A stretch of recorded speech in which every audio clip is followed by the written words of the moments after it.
നമസ്കാരം. മലയാളി വാർത്തയിലേക്ക് സ്വാഗതം. രാജീവ് ചന്ദ്രശേഖറിനെ ബി.ജെ.പി. അധ്യക്ഷനായി പ്രഖ്യാപിച്ചതോടെ കേരളത്തിൽ ചൂടൻ ചർച്ചകൾ. അടുത്ത വർഷം നിയമസഭാ തെരഞ്ഞെടുപ്പ് നടക്കാനിരിക്കെ രാജീവിനെ അധ്യക്ഷനാക്കിയത് ബി.ജെ.പിയുടെ പക്കാ പ്ലാനിംഗ്. കസേര വിട്ടുകൊടുക്കാതെ അള്ളിപ്പിടിച്ചിരുന്ന കെ സുരേന്ദ്രന്റെ കൂമ്പൊടിച്ചുകൊണ്ടാണ് രാജീവിന്റെ വരവ്. ഇനി സുരേന്ദ്രന്റെ കളികൾ നടക്കില്ലെന്ന് സാരം. എന്നാൽ മറ്റൊരു സംഭവം, രാജീവിനെ ബി.ജെ.പി. പ്രസിഡന്റാക്കിയ വാർത്തയ്ക്ക് റിപ്പോർട്ടർ ചാനൽ കൊടുത്ത തലക്കെട്ടാണ് ഒന്ന് കാണേണ്ടത്. ബി.ജെ.പി. നേതാവെന്ന് പോലും പറഞ്ഞില്ല. പകരം കൊടുത്തത് കേരളത്തിൽ ഇനി ബി.ജെ.പിയെ നയിക്കുക ഏഷ്യാനെറ്റ് ന്യൂസ് ഉടമ രാജീവ് ചന്ദ്രശേഖർ. ഇനി ഏഷ്യാനെറ്റിൽ കേരള ബി.ജെ.പിയെയും ആർ.എസ്.എസിനെയും കേന്ദ്രത്തെയും വിമർശിക്കുന്ന വാർത്തകൾ പേരിന് പോലും ഉണ്ടാകില്ല എന്ന് പറഞ്ഞു വയ്ക്കുകയാണ് റിപ്പോർട്ടർ. ഏഷ്യാനെറ്റ് പൂർണ്ണമായും ചാണകം ചവിട്ടി എന്നുള്ള പരിഹാസം കൂടിയാണ് റിപ്പോർട്ടർ നടത്തിയിരിക്കുന്നത്. റേറ്റിംഗിൽ ഏഷ്യാനെറ്റിനെ മറിച്ചിട്ട് മുന്നിലെത്താൻ എല്ലാ അടവും പയറ്റിക്കൊണ്ടിരിക്കുകയാണ് റിപ്പോർട്ടർ. എന്നാൽ റിപ്പോർട്ടർ ഇത്തരത്തിലുള്ള ഒരു തലക്കെട്ട് കൊടുത്തതോടുകൂടി തന്നെ വലിയ രീതിയിൽ സൈബർ ഇടത്തിൽ റിപ്പോർട്ടർ ചാനലിന് നേരെ ബി.ജെ.പി. ആർ.എസ്.എസ്. അനുകൂലികൾ കയറി ഇറങ്ങി തെറി വിളിക്കുകയാണ്. റിപ്പോർട്ടർ കൊടുത്ത വാർത്ത ഇങ്ങനെയാണ്: കേരളത്തിൽ ഇനി ബി.ജെ.പിയെ മുൻ കേന്ദ്രമന്ത്രിയും ഏഷ്യാനെറ്റ് ന്യൂസ് ഉടമയുമായ രാജീവ് ചന്ദ്രശേഖർ നയിക്കും. ഇന്ത്യൻ മാധ്യമ മേഖലയിലെ ഗോഡി മീഡിയയുടെ സ്വാധീനം വലിയ ചർച്ചയാകുന്ന കാലത്താണ് റിപ്പബ്ലിക് ടി.വിയിൽ ഓഹരി പങ്കാളിത്തവും ഏഷ്യാനെറ്റ് ന്യൂസിൽ ഉടമസ്ഥതയുമുള്ള രാജീവ് ചന്ദ്രശേഖർ ബി.ജെ.പി. കേരള ഘടകത്തിന്റെ അധ്യക്ഷനായി വരുന്നത്. മാധ്യമരംഗത്തെ രണ്ട് പ്രമുഖ സ്ഥാപനങ്ങളിൽ നിർണായക സ്വാധീനമുള്ള രാജീവ് ചന്ദ്രശേഖർ ബി.ജെ.പി. അധ്യക്ഷനായി എത്തുന്നതിന് വലിയ പ്രാധാന്യമുണ്ട്. നേരത്തെ കുംഭമേളയുമായി ബന്ധപ്പെട്ട് ഏഷ്യാനെറ്റ് ന്യൂസിന്റെ എഡിറ്റോറിയൽ നിലപാടിനെതിരെ രാജീവ് ചന്ദ്രശേഖർ പരസ്യമായ പ്രതികരണം നടത്തിയതും സമീപകാലത്ത് ചർച്ചയായിരുന്നു. എഡിറ്റോറിയൽ നിലപാടുകളിൽ രാജീവ് ചന്ദ്രശേഖറിന് സ്വാധീനമുണ്ടെന്നതിന്റെ സൂചനയായി ഈ പ്രതികരണം വിലയിരുത്തപ്പെട്ടിരുന്നു. മഹാകുംഭമേളയുമായി ബന്ധപ്പെട്ട ഒരു പരിപാടി തങ്ങളെ വേദനിപ്പിച്ചെന്ന് ചൂണ്ടിക്കാട്ടി ഒട്ടേറെ മലയാളികൾ തനിക്ക് മെസ്സേജ് അയച്ചിരുന്നുവെന്നും ഇക്കാര്യം ഏഷ്യാനെറ്റ് ന്യൂസിന്റെ തലപ്പത്തുള്ളവരുടെ ശ്രദ്ധയിൽപ്പെടുത്തിയിട്ടുണ്ടെന്നുമായിരുന്നു രാജീവ് ചന്ദ്രശേഖർ എക്സിൽ കുറിച്ചത്.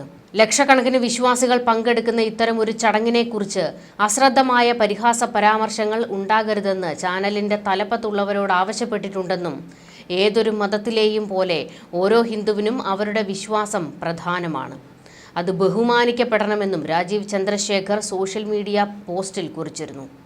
ഈ നിലയിൽ സ്വന്തം മാധ്യമ സ്ഥാപനത്തിന്റെ എഡിറ്റോറിയൽ നിലപാടുകളെ പരസ്യമായി സ്വാധീനിക്കാൻ ശേഷിയുള്ള രാജീവ് ചന്ദ്രശേഖർ എന്ന മാധ്യമ മുതലാളിയെ സംസ്ഥാന അധ്യക്ഷനായി ലഭിക്കുന്നത് കേരളത്തിലെ ബി.ജെ.പിക്ക് നേട്ടമാണെന്നും വിലയിരുത്തലുകളുണ്ട്.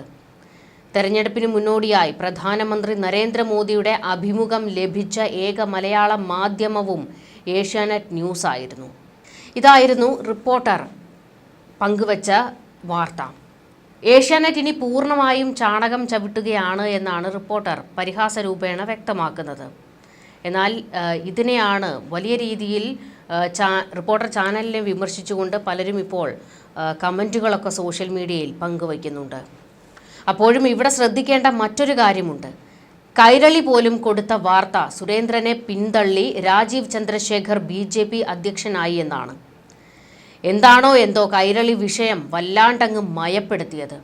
അതിന് കാരണമുണ്ട്. രാജീവ് വരുന്നത് CPM-കാർക്കും ലോട്ടറിയാണ്. രാഷ്ട്രീയം വെവ്വേറെയാണെങ്കിലും ഇവരൊക്കെ തമ്മിലുള്ള കൂട്ടുകച്ചവടം പൊടിപൊടിക്കുന്നുണ്ട്. ഒരു രാഷ്ട്രീയക്കാരനും എന്നാൽ പക്കാ കോർപ്പറേറ്റും കൂടിയാണ് രാജീവ് ചന്ദ്രശേഖർ. E.P. ജയരാജന്റെ വൈദേഹം റിസോർട്ട് വാങ്ങിയത് രാജീവ് ചന്ദ്രശേഖറാണ്.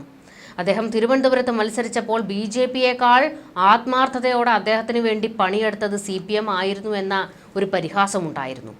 തിരുവനന്തപുരത്ത് ഇടതുപക്ഷവും ബി.ജെ.പിയും തമ്മിലാണ് മത്സരമെന്ന് പറഞ്ഞ് രാജീവിന് മൈലേജ് കൂട്ടിക്കൊടുത്തത് E.P. ജയരാജനാണ്.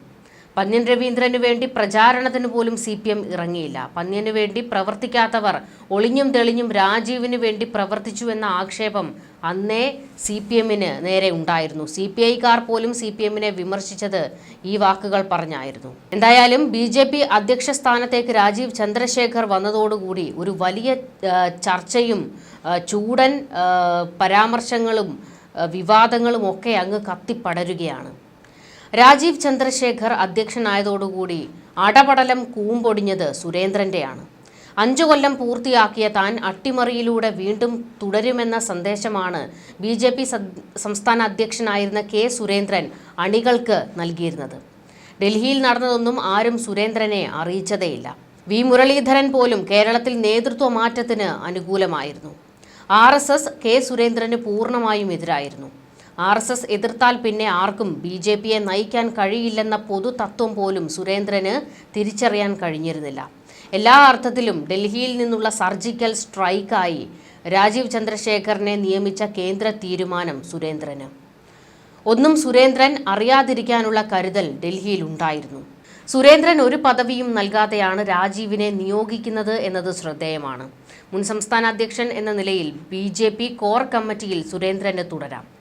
ദേശീയ നേതൃത്വത്തിന്റെ ഭാഗമായി സുരേന്ദ്രൻ മാറാനുള്ള സാധ്യതയും കുറവാണ്. വി മുരളീധരന്റെ പിന്തുണയിലാണ് സുരേന്ദ്രൻ BJPയുടെ സംസ്ഥാന അധ്യക്ഷനായത്. എന്നാൽ ഇന്ന് സുരേന്ദ്രന് മുരളീധരന്റെ പിന്തുണ പോലുമില്ല. രണ്ടുപേരും 2 പക്ഷത്താണ്. കൂടുതൽ നേതാക്കളും പ്രവർത്തകരും മുരളീധരനെയാണ് പിന്തുണയ്ക്കുന്നത്. ഈ സാഹചര്യത്തിൽ രാജീവ് ചന്ദ്രശേഖർ നേതാവാകുമ്പോൾ സുരേന്ദ്രന്റെ റോൾ എന്താകുമെന്നത് നിർണായകമാണ്. വലിയ റോളൊന്നും ഉണ്ടാകില്ല എന്നുള്ള പരിഹാസം പാർട്ടിയിൽ നിന്ന് തന്നെ വന്നു തുടങ്ങിയിട്ടുണ്ട്. ആർക്കും BJP കേന്ദ്ര നേതൃത്വത്തെ തള്ളി മുൻപോട്ട് പോകാൻ കഴിയില്ലെന്ന യാഥാർത്ഥ്യവും സുരേന്ദ്രന് മുന്നിലുണ്ട്.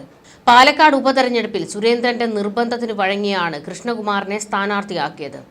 എന്തു വന്നാലും ജയിക്കുമെന്ന് വാദിക്കുകയും ചെയ്തു. പക്ഷേ ഗ്രൂപ്പിസത്തിൽ എടുത്ത തീരുമാനം അടപടലം പാളി. RSS ഒരു പിന്തുണയും BJPക്ക് നൽകിയില്ല. ശക്തി കേന്ദ്രങ്ങളിൽ പോലും കൃഷ്ണകുമാർ പിന്നോട്ടു പോയി. ഇതോടെ സുരേന്ദ്രന് ഗ്രൂപ്പ് താൽപ്പര്യമേ ഉള്ളുവെന്ന വിലയിരുത്തലിൽ നേതൃത്വമെത്തി. ഈ സാഹചര്യത്തിലാണ് തന്റെ പിൻഗാമി ആരാണെന്ന് പോലും ചോദിക്കാതെ സുരേന്ദ്രനെ മാറ്റുന്നത്.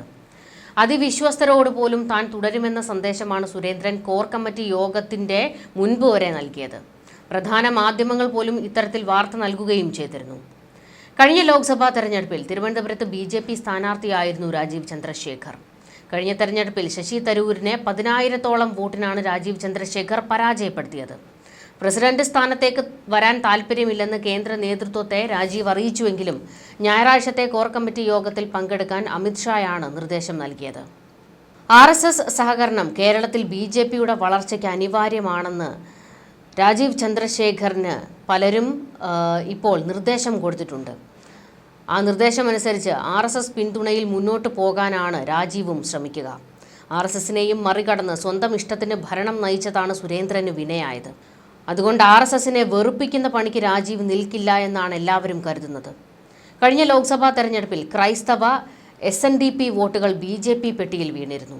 അതിന്റെ ഒഴുക്ക് വർദ്ധിപ്പിക്കാൻ രാജീവിന് കഴിയുമെന്ന് കേന്ദ്രം ഉറച്ചു വിശ്വസിക്കുന്നു.